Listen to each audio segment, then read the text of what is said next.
Jimmy's Jam Box.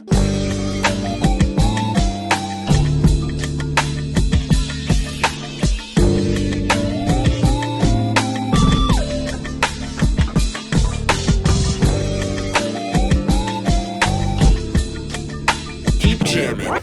Hello, everybody. Welcome to another exciting episode of Jimmy's Jam Box. We're here and we're back at it again, and this time we're on a lake. That's right. We just keep popping up all over the water in Seattle this time. But let me go ahead and get the easy stuff out of the way so we can get on into it. As always, please make sure to like, subscribe, push all the buttons, do all the things. You know, I don't know where they are, but you do, and I trust you. Now let's go ahead and get on into it. Here is today's guest. Oble Reed, live in the flesh. I appreciate you having me, Jimmy. Hell yeah. Thank you so much for joining us. I'm so excited about this. I'm excited. Yeah. I'm excited. For those of you that don't know, I found Oblay through like the algorithms as like a listener. Like I didn't even know that he was up here or anything like that. And the last time we were here, we found that out and we've been making the connections for this trip to come back. So we are really excited for this one. Why don't you go ahead and tell everybody just a little bit about, where you're from, what you do. Give them that like Tinder profile of your involvement with music. Come on now. Yeah. Well, I'm from the north side of Seattle, born and raised. I'm 22 years old. I make alternative hip hop music. I've been in the game. I'm still a baby to the game. I've only been doing it about 6 years now, but we still learning and growing every day. And, Hell yeah. And music's my life. That's Hell what yeah. I do. And can you describe alternative hip hop just a little bit for the listeners? Yeah. So it's not like it's not like pop rap. So it's like my influences come a lot from I like a lot of jazz music. I like neo soul. That St. Louis scene is really influential, and that Chicago scene. So it's not like mainstream. Like you could probably hear some of my tracks on the radio and stuff, but it's also not adhering to the formula of pop. This is going to pop, I gotcha. So. Also, I apologize. I did not realize that looking at you is going to get sun right at me. I'm gonna put these on if that's okay. It's all good. All right, but just now, I'm still making eye contact. Yeah. Underneath these glasses are eyes locked in. Yeah, we are locked in. All right, and now let's get a little more background. Do you play any instruments? I don't play instruments. I'm trying to learn piano right now. My producer is helping me out a little bit. Okay. But when I'm in production mode, I'm more of what if you made it sound like this type of guy. You're the backseat driver. Exactly. You're like, I love the keys, but what if they did a do-do-do-do-do? Yeah, I love that, but what if you didn't do that? There it is. And then what got you into music originally?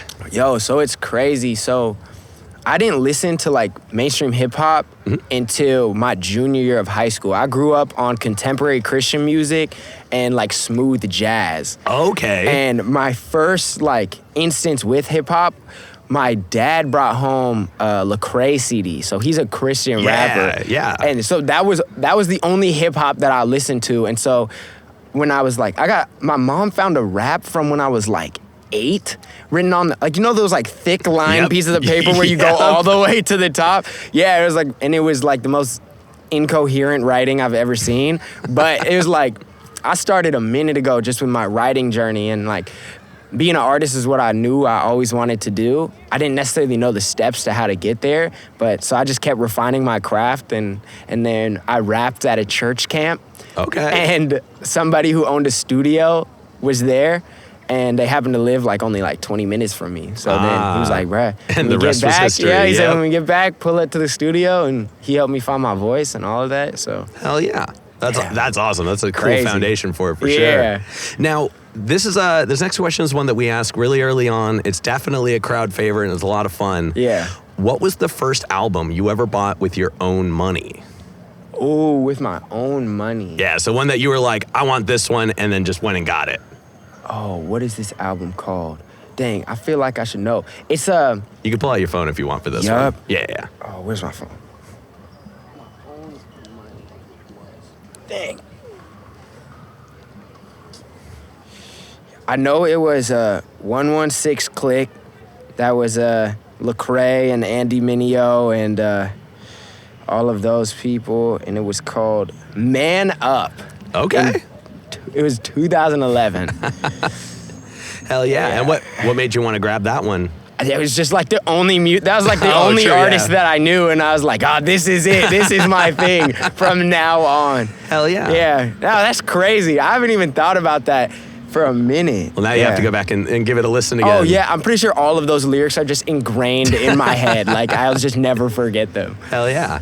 And then what was the first live show that you ever went to that you wanted to go to? So not That like when I your wanted to family. go to? Yeah, but you were Okay. like, saw the show, got the tickets, went to it. Toby Mac at Key Arena. Okay. Yeah. Okay, yeah. That was the first live show where I was like, yo, this is my thing. Yeah, I dig that. Was anybody else on the bill with them? Mandisa. Do you know who Mandisa I is? don't know the name offhand. She makes really good music. The name sounds super familiar. I might. Yeah. I might. Yeah. I don't remember anybody else that was on it, but Okay, hey, my that's mom all right. was really into Mandisa, and I was like, Toby Mac's my guy. So then it was Bet. like me and her and my younger brother. Hell yeah. And now this is kind of the last of the foundation questions. Yeah. But this is kind of like a bigger one. Mm-hmm. What do you think was your defining moment where you decided you wanted to do music as kind of like a full-time thing?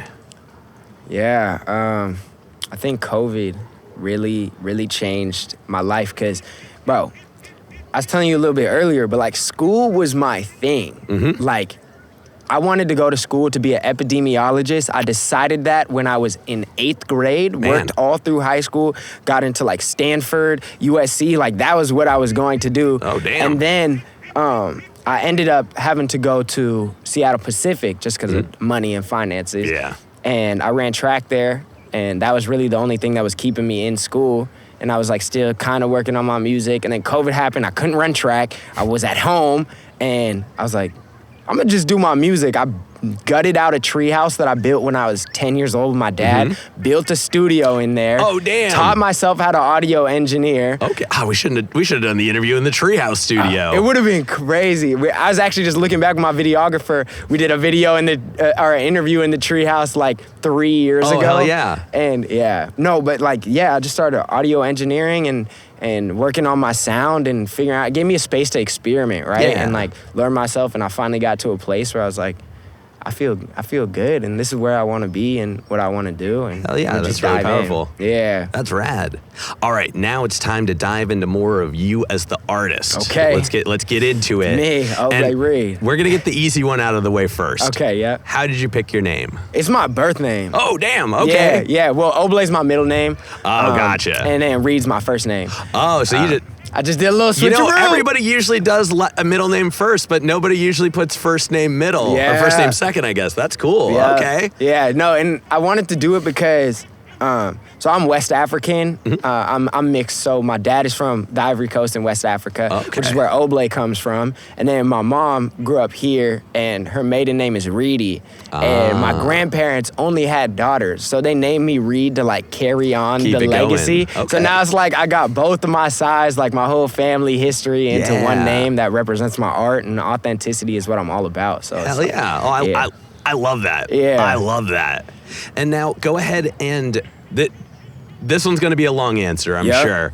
But take us through your writing process. And specifically, I want to focus on 2 points. Yeah. First, tell us about what you do to start a song. So Yeah. like what is that like when you get that moment of inspiration, what are your first steps? And Yeah. then what do you need to decide a song is done? Because that's a hard one. Yeah. So it's like I said, go in that order. Tell us first how you start and then how you finish. Yeah. So my process is kind of interesting. I will start with the title of the song. Oh. So I will name my song first. Whoa. And then, which gives me like the general theme of what I Yeah. want to write about. And then I build it out from there. So like skincare, I was like really, really into skincare. And Which is a banger, by the way. Still am. Banger. And I was like, yo, it'd be dope to have a song called Skincare. And so then I just thought deeper about it, and I was like, okay, self-care, taking care of myself. My skin is like an external thing, and it's an external reflection of how I take care of myself. And then like just built out the song from there. And yeah, it's really interesting, like to just piece songs together like that. And then when I get in the studio with people, I always am like, yo, what if we started with the title first? And they're like, that doesn't even make any sense. I'm like, oh, let's just try it. I've Let's never just heard try it. that approach before, but it's cool. Yeah, it's interesting. It also gives me space to like, you know, try out different writing styles, right? So if I have the title first, it's like I can get on the mic and I can just mess around and like freestyle stuff and figure out the direction of the song, or I can really like sit down pen to pad and write out, you know, a 64 bar verse and then break it up and on camera is crazy. You didn't see that. I'm not scared of bugs. I mean, that was a huge dragonfly, y'all. That might have been part dragon. Facts. Mostly dragon, part fly. If I see a slow motion version of me being scared, I'm gonna be really upset. No, we don't even know how to do slow motion. Yeah, no, but it's like, it's cool. I just like to, all of my songs have themes, and like I'm really intentional about what I write, and I want people to get snapshots of my life. Yeah. And so being able to have a theme set and know where I want to take the song and how I want somebody to feel while they listen, what I want them to take away from the song, right? It's just fun. And then in terms of like knowing when a song is finished, I feel like it's finished. A lot of my tracks only got one verse. It goes like hook, a verse, and then the hook again, and I'm like, yup, that's all I needed to say. Because like when I'm speaking on a subject, like I have a theme, I want people to take away a certain thing, right? And if I feel like I've said everything that I needed to for people to get that message, it's like I don't need to force another verse. I don't need to force it to be a minute longer. Like I said what I needed to say. If I listen back and can hear my passion, my like energy behind it, what I mean, then it's like the song is done. That's why I put periods at all of the end of all of my tracks, because like, this is a complete statement. I said everything that I needed to say. Here's a full thought. I love that. Also, I think it's cool that you can take such a good like objective outward view of your music and like look for what you want on the other side of it. That's really that's insightful. You know what I mean? Yeah. That shows a lot. That shows good congruent thought as far as like that stuff goes. So that's really cool. Thank you for sharing that. Yeah, I appreciate you asking. Now, before we dive into this next question, I actually kind of want to ask you one that wasn't written in. Yep, I'm ready. Can you tell us about the music video for Skincare? Oh, like how it came to be? Yeah, because it's such an interesting video. Yeah, it's so like it's not like wild in the same sense, but it's like it's so textured. Yeah, and like so almost like it's like minimal but loud at the same time. Can you just kind of take us through like the thoughts behind the video and like how it came to be? Yeah, no. So it's crazy. That video, shout out Nash, my videographer. He's crazy. He's the man behind all of the content that you see coming out of our camp. So, bro, that video, we were just like, we did Weston, right? And Weston had all these crazy like cuts and like zooming out GTA look and like all of that. And we're like, that was dope for the song because it fit. Yeah. But now Skincare is all about like that connection to self. And like it doesn't need to be anything flashy. I just want y'all to see me, right? And so we got the team together. We found a bunch of individuals that were just down to like build. We shot on like a couple $1,000 camera, like real expensive. Like we had a whole crew. That was the first video that I had like a whole production crew, lighting, all of that. Like we brought models through and had them in the video. And I really just wanted people to see my face and see how I felt about what I was saying. Cause I really mean it. Like I'm all about taking care of yourself and doing all that. So like obviously the video has like a skincare look, but then there's also a lot of mirrors, which is like, look at yourself. You know, the hook is like, if I don't care, then who's gonna care? And so I wanted to make sure we incorporated those mirrors. And like, the only way that people are gonna care about what you are doing is if you are taking the time to reflect on yourself and being realistic with yourself. Like not guessing and not having to like interpret, but literally look at yourself in the mirror. Like I do that all the time. Like at my headline show, I took 30 seconds before I went on stage. I sat down and I just stared at myself in the mirror. Damn. Then right when I got off stage, I took 30 seconds before I did anything else and looked at myself in the mirror. And like in that moment, I saw that I made myself proud. Yeah. And you know, and like that's really what the song is about. And yeah, the video is just crazy. I just appreciated everybody being so down to just execute the vision. And you know, Nash was directing the whole thing and orchestrating it, and the way that it came out was just it was just dope. It's a really, really powerful video. Like just to kind of break the fourth wall on this, I'm not a big music video person. It's hard. Yeah. It's like watching the movie of a book. You know what I mean? Yeah. Like I just grew up reading all the time. So like for me, it's like I always had the imagery, and I always found that like music videos just never really reflected that. But I think it ties into how you approach your music that made it so prominent. It just, watching it didn't distract me from the music, and the music didn't distract me from watching it. There was such a strong like tie to the two. That's awesome. I really wanted to make sure I got to ask you about that one, because it's a super solid, and y'all should definitely go check it out. Yeah. And then one last thing, we had a lot of plants in there, and the plants was all about, you know, growth and everything's just super so much intentional. metaphor. Yeah, like, there's so much like imagery.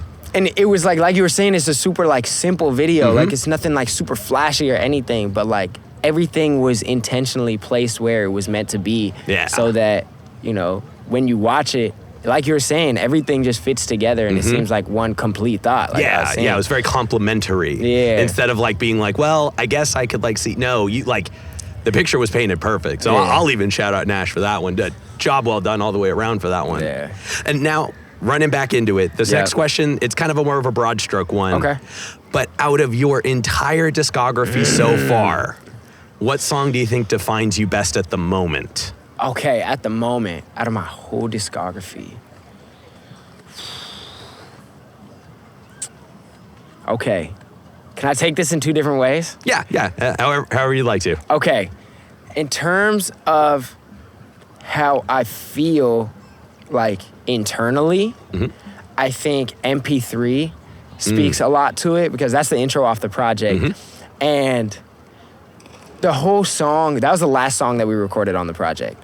And the track is just about imposter syndrome and feeling like you're doing everything and nothing at the same time. And, you know, as all of these big things are happening and these big moments, like, I was so prepared. Like, I dropped the first song as Oble Reed in January. It's like July now. I was fully prepared to be like, oh, we're going to have to, you know, we're just going to grind it out for at least a year, and then we're going to come back, and like this first project is going to be the foundation that people look back on. And I didn't expect all of this to happen so fast. And so sometimes in big moments, like, yes, I'm prepared for everything. Yes, these are the moments that I manifested, and I'm exactly where I'm supposed to be. But then sometimes there's that little bit inside that's like, hey, you really supposed to be doing this? I get it. And so, like, as I do and like attend more big events and like involved in like these bigger milestones, there's that bit of me that's still, you know, learning myself and the impact that my music actually has. I mean, you're still so young. You know what I mean? You're only 22, and you're like, you're doing it. You know what I mean? Like, you're doing it. That's so powerful. Yeah, it's wild. I always try to remind myself, I'm like, bro, you're young. You know, I think a lot of people discredit younger people just because they don't have life experience. But what everybody has at a younger age, and some people grow out of, some people don't, but there's that elasticity. There's that ability to like not just adapt, but to be hungry and to want to dive and know more, to grow something. You know what I mean? And I think that there's that window of time between like 18 and 26 where like, as long as you have the right foundation, you can figure out what you want to do in that time. You know, you may not go and be a scholar. You may not go and do like the things that like was systematically set up for you. But I think those are the times where you can really define your foundation as a person. And so I think you had such a strong foundation and supportive background as far as music was concerned. So when you reach this point, it's only obvious that it would be the right decision, you know what I mean? But you have that elasticity right now. You have that desire to want to grow it and make it something more, but it still feels like you know what I mean? You don't feel disingenuine about it. I appreciate, that's literally my whole thing. Like, I've always been saying, like, I feel like there's 3 reasons that people like an artist or love an artist. And it's like, 1, because they want to be you. 2, because they want to get with you. And then 3, because they have some sort of shared experience and they see themselves in you. And like, that's like my whole brand. I like to coin it as romanticized authenticity, taking these small parts of life and making them seem bigger than life. I love that. And I love that so much. You know, celebrating, because like, you know, I'm just a regular person, right? Like, I just happen to make music, and that's my form of expression. Wait, what? Oh, we gotta go. Yeah, wrap it up. He's regular. Get him out of here. And it's like, I just want people to see that, like, you can really do anything, like, you want in life. Like, but I'm somebody's neighbor. I'm just that kid that lived next door, and now he makes music and all of this. And yeah, bro, like, just that authenticity is what I feel like the industry has been lacking, and now we're coming back. Like, there's always like a cycle, right? Yep. And now we're starting to come back into that age of narratives and authentic music and all of that. So, yes, I 100% agree with you on that. I'm a big fan of that particular realm of music. I'm a big fan of like concept albums. You know what I mean? Like, I'm not even a big Logic fan, but The Greatest Story Ever Told, that album just sits in here for me because it just. I mean, first of all, they got the voice actor who did Spike from Cowboy Bebop to do all the narratives, which I thought was cool. Yeah. But just there was a story in it. You know what I mean? Like, music gets to tell a tale, and I think it's cool when people get to do that and still get to kind of tell their story at the same time. Yeah. Hell yeah. All right, now. I want to dive into such a big question, but we've got a couple more of the, like, this is the show questions, but we're getting to a big one soon. Okay, Tell us about your, like, either the most wildest or your most favorite show that you've ever performed. And I have a feeling I might know which one it is. I was like, my headline show that I just played last Tuesday? I don't even know. It feels like it was yesterday and also years ago. Like, it feels, things are moving so fast, but that show was insane. Like, it felt like a culmination of the last, not only 18 months that I've been, like, working on this, like, project, but, like, the last 22 years of my life. And, you know, it was a Tuesday night. I'm a local artist. I wasn't expecting much. I was like, bro, we just gonna come out here and I'm gonna give it all. And then the first opener went out and he did his thing. And I was like, oh, like, it sounds bumping in there. He came back. He was like, bro, there's so many people out there. I was like, what? And so I like, snuck through the door, because we was at Madame Lou's, so, like, the green room was behind the door, and I looked, I was like, yo, people showed up. And I knew a handful of people that were going. I couldn't get up here. We were doing Jimmy's Jambox Presents on that Tuesday. Yeah. Hey, that's dope. Yeah. But literally, and I was playing with a live band for the first time, and powerful. Yeah, and we had been practicing for 2 months, and, like, I had always been saying, like, this is the moment where, like, everything was cemented, right? Because people can fake streams.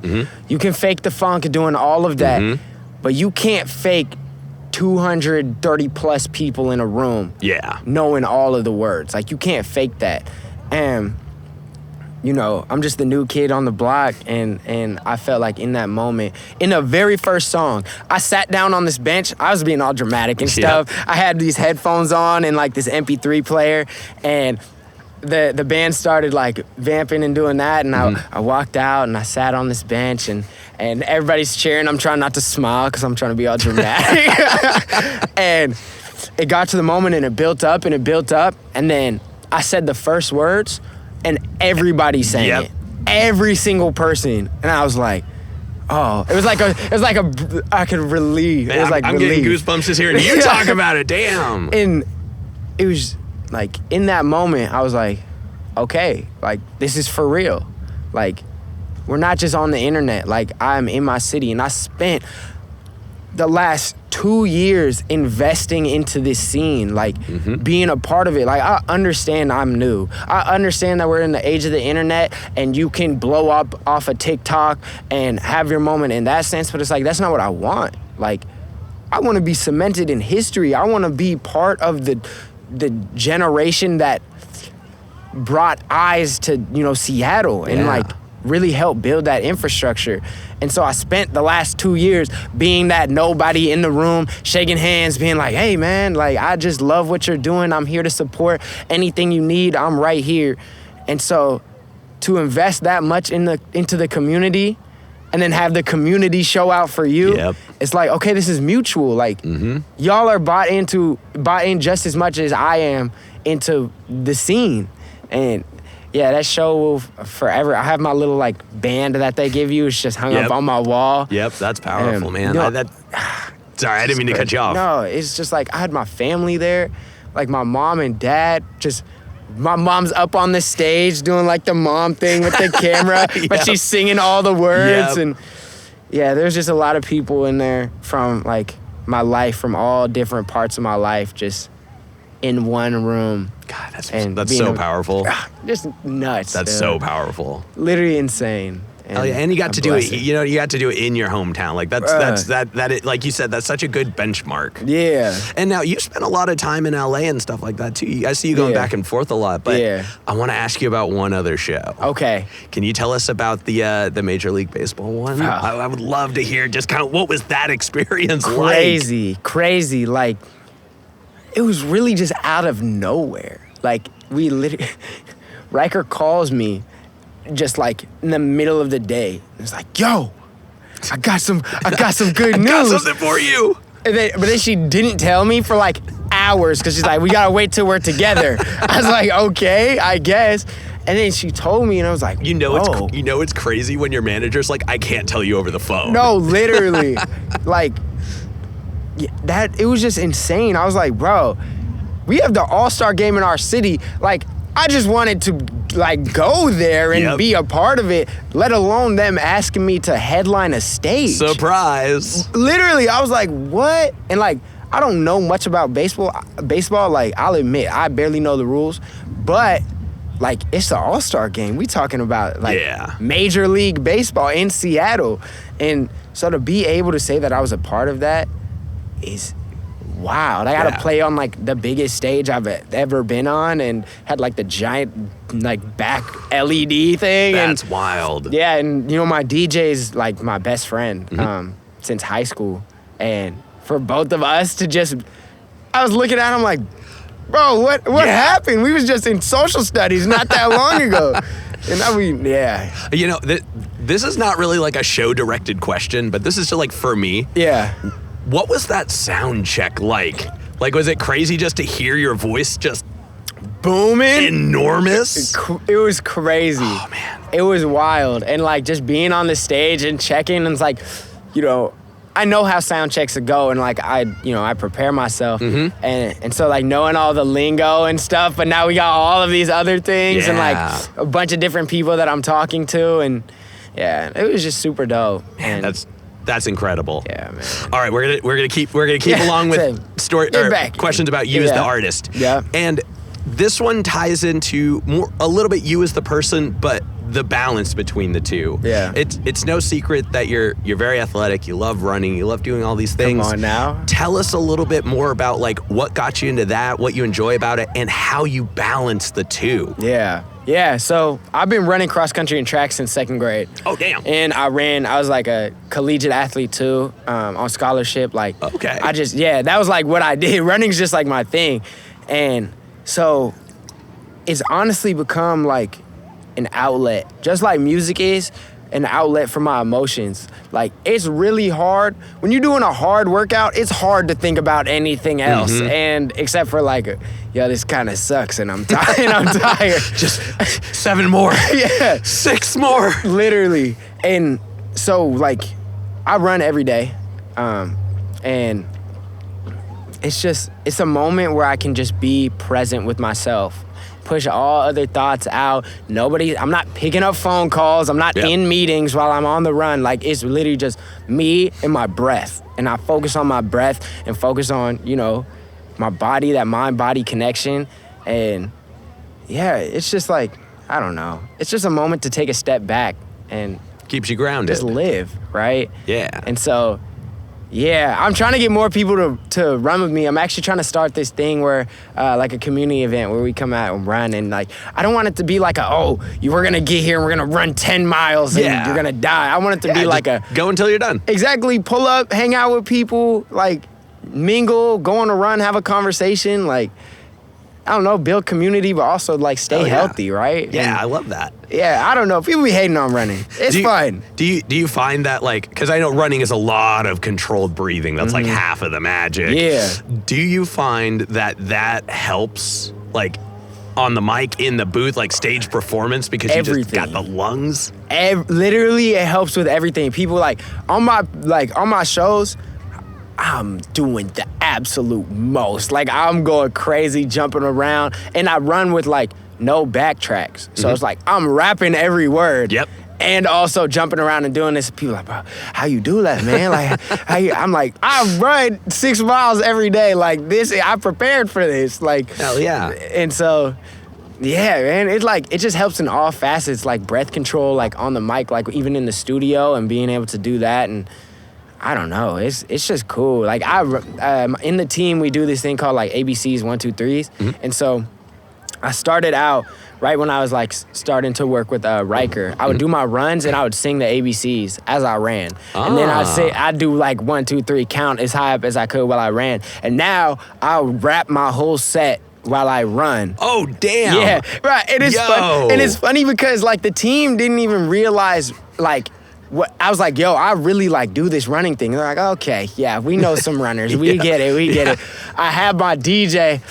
My headphones were dead, so I had him ride along with me with a speaker. He was on a bike, and he's like, we did 6 miles. I did the set. He was like, bro, you really be running. I was like, I know. I was trying to tell you. Damn. And yeah, it just helps so much. And like, that's like that commitment side of things, right? Like, it's not fun to run and rap. Like, no. But when I get done and when I do a live show and I come off the stage and I'm not like, like dying. You haven't even broken a sweat because you're just like, I've got 6 more miles to go before we even get to where I was usually. Exactly. I said, what the Fitbit say? 10,000 more steps. We gotta go. But yeah, bro, like it just helps in all facets. Like every part of my life is aided by running. And that's so powerful. It's cool you have a thing, but I think it's really interesting that you use the running to like that you wrap your set while running because it goes to an old practice that like it is similar to an old practice that something like way back in the day I was like, I want to get into DJing, I want to learn all this. And so I asked a friend of mine who was fairly accomplished, like, what do you do to decide that like you can do what you do? Yeah. And they're like, well, if you have a 1 hour set, you need to consistently practice at 2 hours. Yeah. If you have a 2 hour set, you need to consistently practice for 4 hours. You need to double down on what it is you think you need to do so that the halfway mark is the expected amount that like you're prepared for. Yeah. And so just the fact that you can wrap your whole set while running and just like that's your norm, you're never gonna put on a bad show. So that's really cool. It's nice that you can ingrain the two things you love so well together. Yeah, no, it's super dope. And I claim that I'm the fastest artist. Any artist out there that's watching, I'm for surely faster than you, and you don't want to race. We could, I'll pull up the clips. You can go on my Instagram, watch me race other artists. I got videos up there.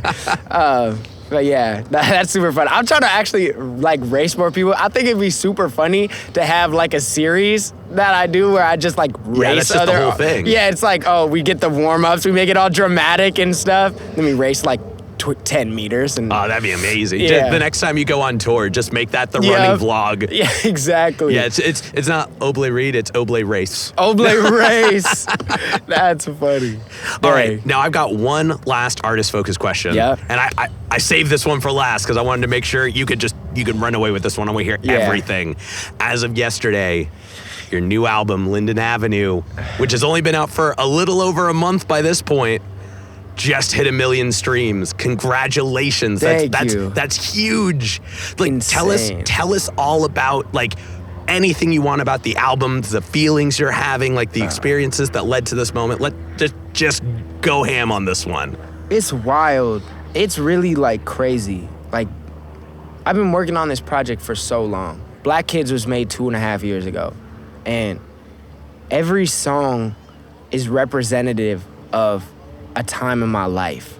Like I can remember being what studio I recorded in. And when I say what studio, I literally mean like where I was living because most of the tracks were recorded in my bedroom. Hell yeah. Like, and so when I listen back to the project, I can hear my growth. Like, I'm like, 2.5 years ago, it was like COVID. I was in my treehouse. Mm-hmm. It was like one of the first songs I was recording by myself. I was screaming. My mom told me to shut up because I was yelling too loud.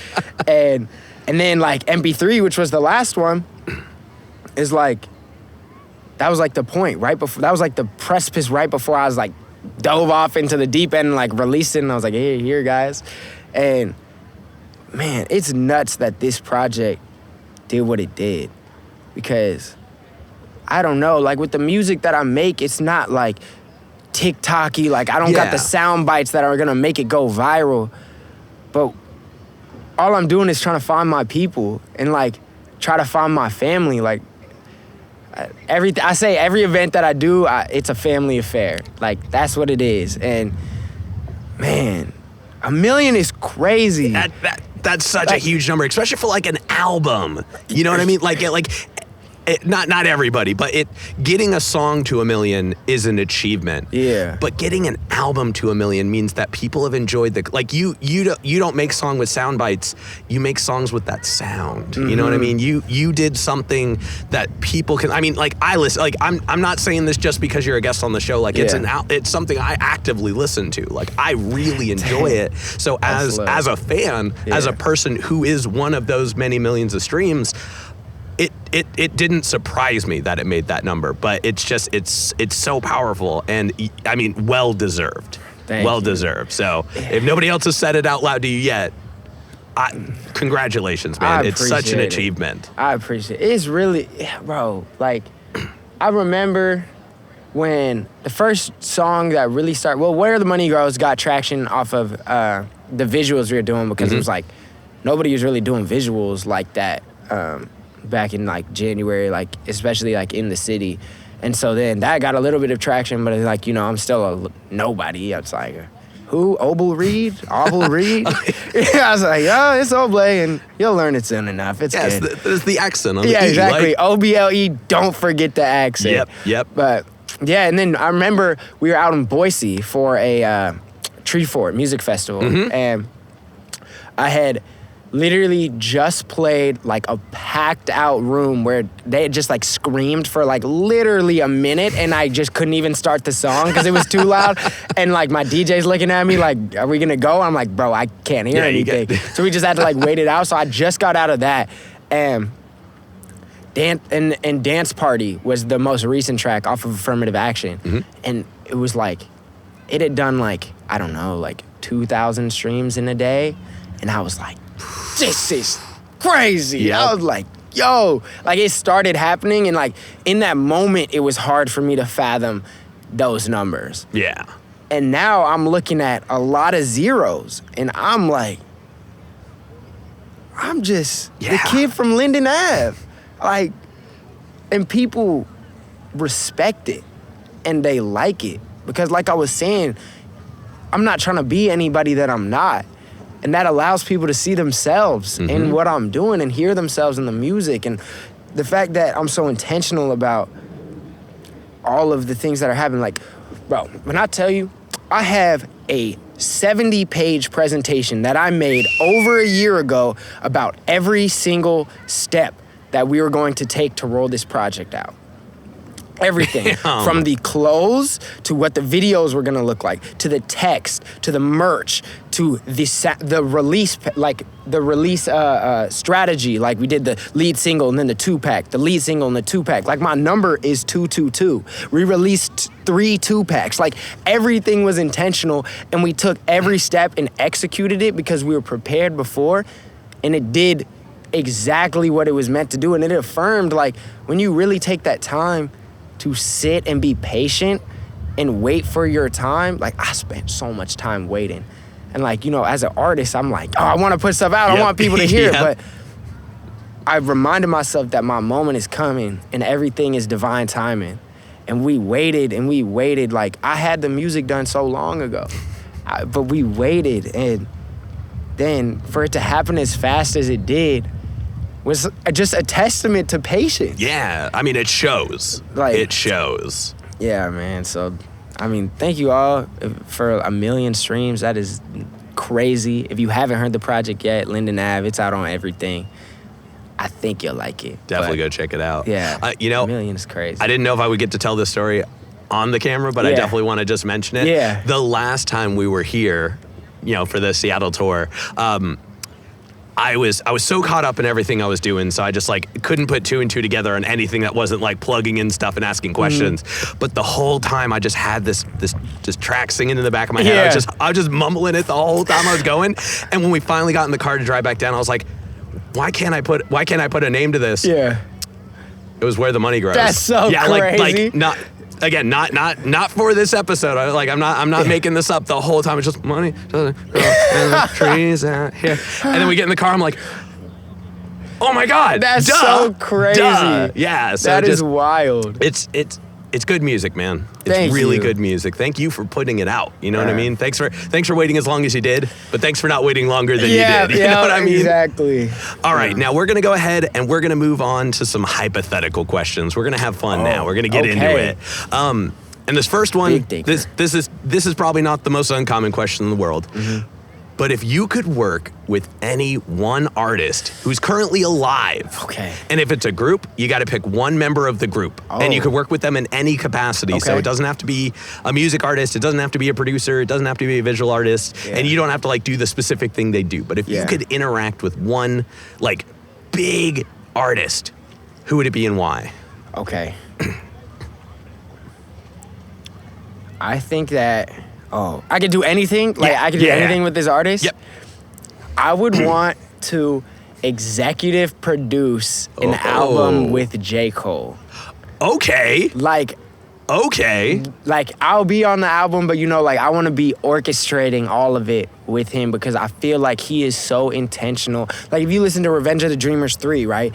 He was so intentional with who he brought to the studio. And he made it like, I don't know if you've seen the documentary that they did. I haven't yet. Bro, it's crazy. They did like a Charlie and the Chocolate Factory golden ticket type thing. Sent out invitations. People pulled up. It was like 8 studios and like they were just running from room to room. And like, these were big artists acting with the same hunger as a nobody because the rooms were full. Everybody in there is talented. Yep. You couldn't get by on talent alone. You had to have that hunger, and he is about that to this day, even with all the success that he has, even though he has that status. And so being able to work with him to find other artists that have that energy and have that hunger and build something beautiful would be insane. That's that awesome. Would be crazy. That is one of the cooler answers we've gotten to this question too. I like that. I like that a lot. All right, and then the next one.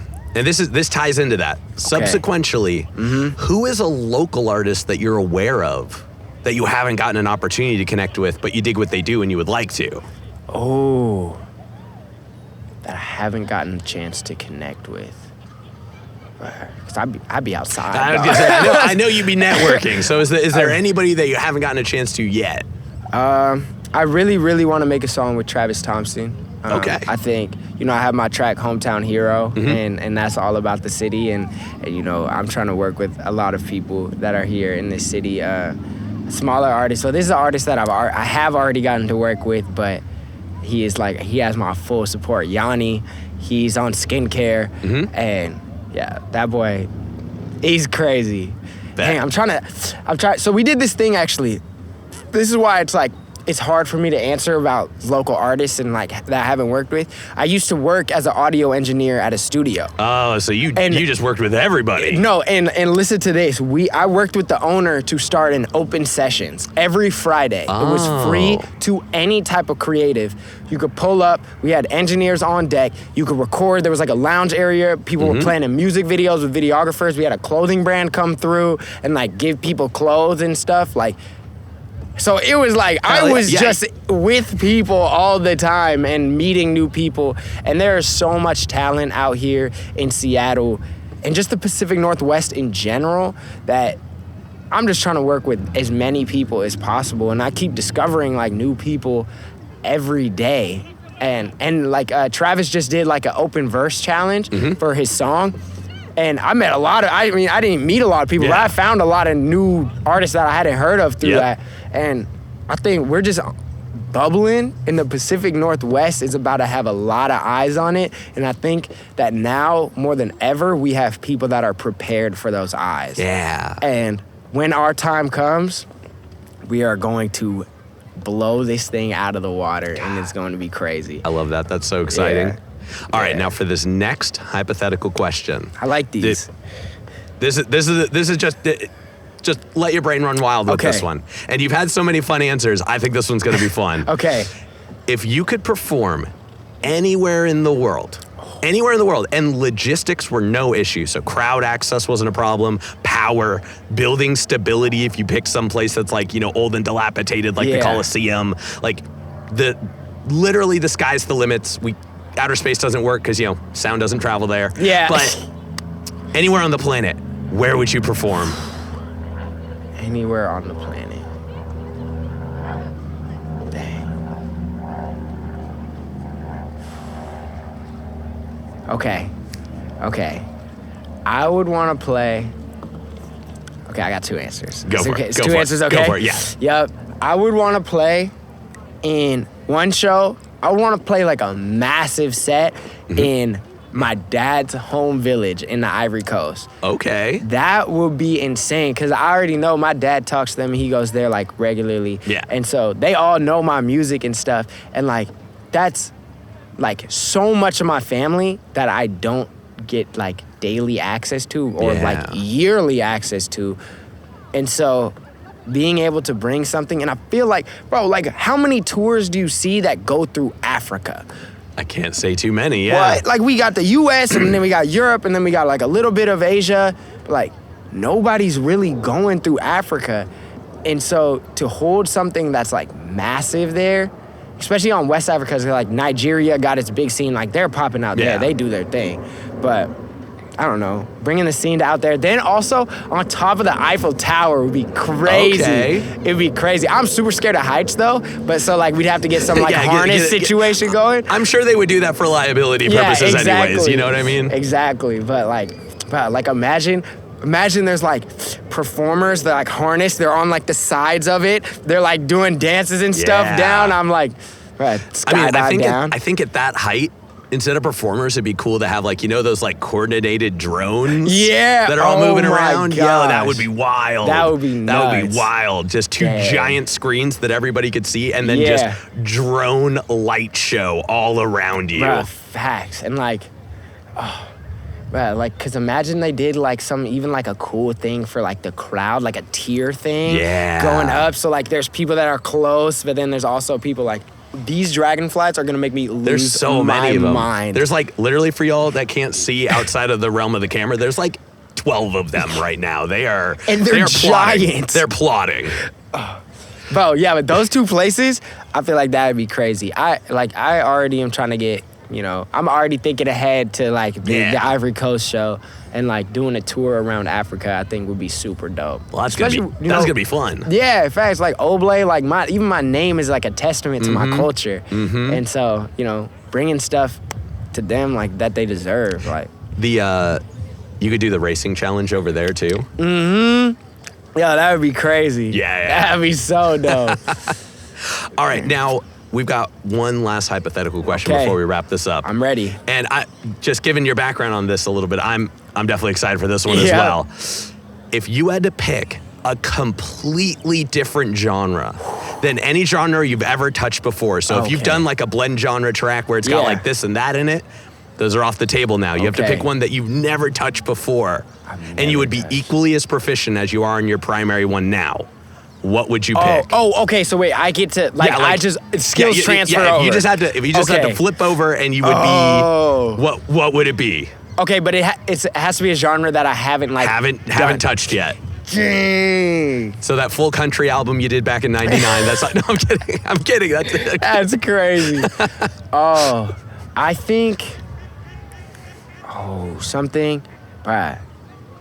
Like EDM would be so crazy. I haven't touched EDM at all, but I think that would be super crazy. Also, country music is like, I'm really like, my internals are super polarized, but I can't lie when I say some country songs have made me cry. I cried at my day job like 3 years ago. A country song came on. I said, man, this hits, dude. Why is he talking to me right now?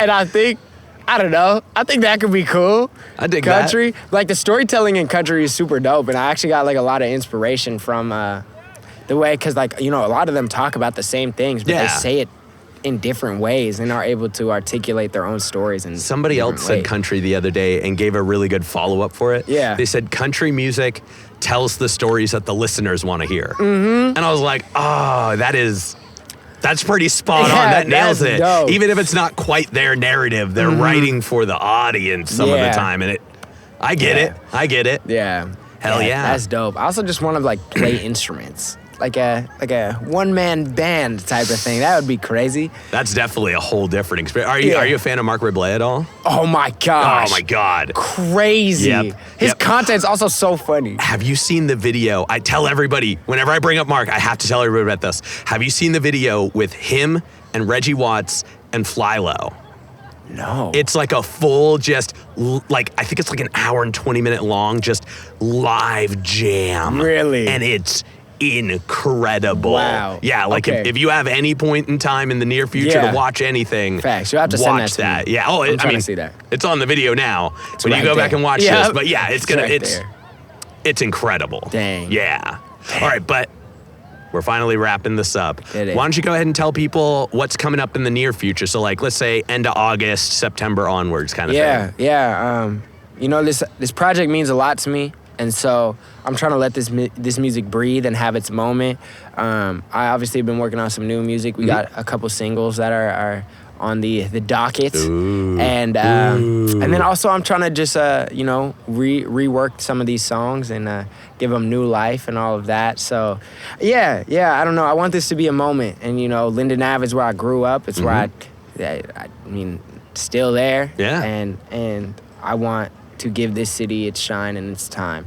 And so, yeah. I'm also trying to take this music on the road also. Like, I'm trying to reach the people. Like, doing shows is, like, one of my favorite things because, like, yeah, people can tell you how much they like your music, but then when I'm, like, face-to-face with you, like, I'm going to admit it.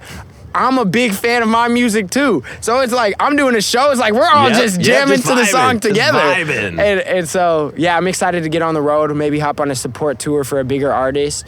And yeah, just meet people and continue to build a family. Hell yeah. So, all right, and then for this next one, go ahead and look straight at the camera. Tell everybody how they can find you. Yeah.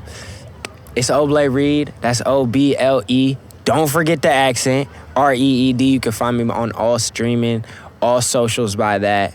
And yeah, stream Linden Ave. It's only a month out. We just hit 1 million streams, and it's a blessing. Let me know. I like to connect with everybody, so once you listen to the music, don't be afraid to let me know how you feel about it. Except if you don't like it, be nice about it, because I'm sensitive. Hell yeah. And then lastly, any other plugs, any other shout-outs, anybody else you want to put on while you're on here? I'm going to steal one real quick before you do it. Yeah. I want to say thank you to Riker for putting this together. Yes. It's just integral, super great at communication, really on top of things. So I'm taking that one. I was about to say because I know that. you're going to say so many cooler things, so I didn't want to interrupt any of it. So go for it. Yeah, no, Riker, first and foremost, literally the backbone of everything that we are doing. I appreciate you so much. We got Nash, the creative director, the man with the eye, helping me create entire worlds for all of these tracks.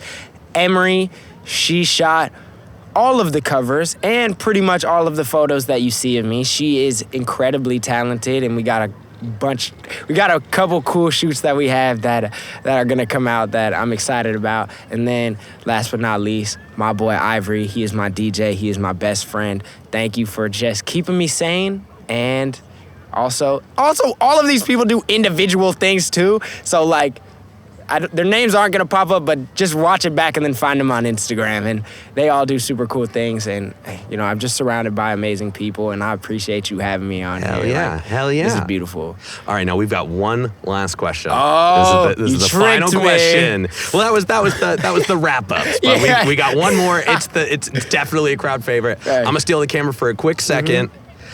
As always, y'all, please make sure to like, subscribe, hit all the buttons, do all the things. Yeah, throw some comments up there. I love seeing all your comments. They're a lot of fun. But do all the stuff. I don't know where any of the buttons are, and I'm never going to figure it out, but I trust you.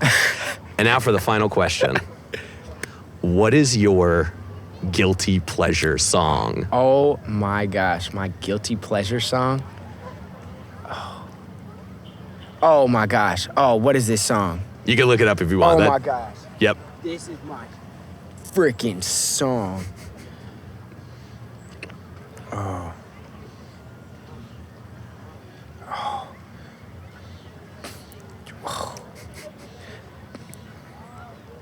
Oh no, it's not that.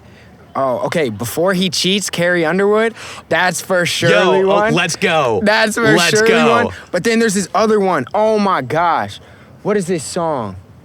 Oh, I'm so upset. I'm letting myself down. You named like one of the 3 country songs I like enjoy listening to. Yeah. Oh, bro, what is this girl? She did a remix of this song.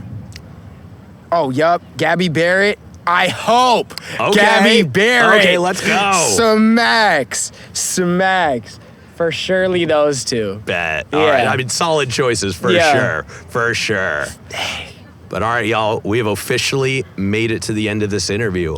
Oblay, thank you so much for joining us. This has been so much fun. Bro, I appreciate you. Yeah, This has been awesome. All right, we're going to go ahead and get up on out of here. This has been another exciting episode of Jimmy's Jambox. I'm Jimmy. I'm Oblay. And we're signing off. Later, y'all. That's a wrap. This is not a podcast. This is a show.